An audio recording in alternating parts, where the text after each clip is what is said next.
Ümumiyyətlə Bakının özündə belə, məsələn, rus sektorunda demək olar ki, bütün fən müəllimləri üzrə çatışmazlıq var. Bu fizika üzrə də var, riyaziyyat üzrə də rus bölməsində biz bunu daha aydın görürük. Eləcə də Azərbaycan bölməsində, elə Bakı ətrafı ərazilərdə də çatışmazlıq var. Biz daha çox bölgələrdə çatışmazlığın olduğunu xüsusən vurğulamaq istədik. Düzü, əslində bir çox təkliflər irəli sürmək olar. Bu əsasən maaşla bağlıdır.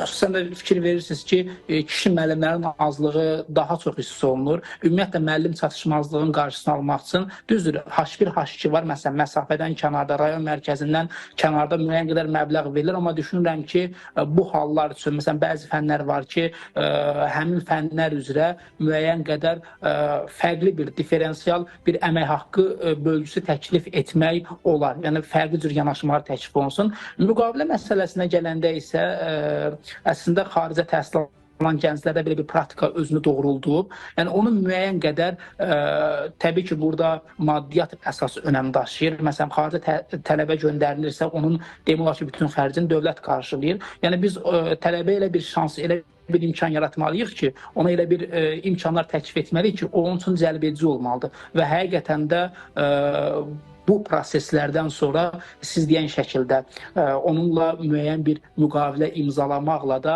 məsələni qismən həll etmiş ola bilərik. Aydındır. Çox sağ olun. Təşəkkür edirəm Rizvan bəy. Qeyd edim ki, təhsil eksperti Rizvan Fikrətoğlu ilə danışdıq.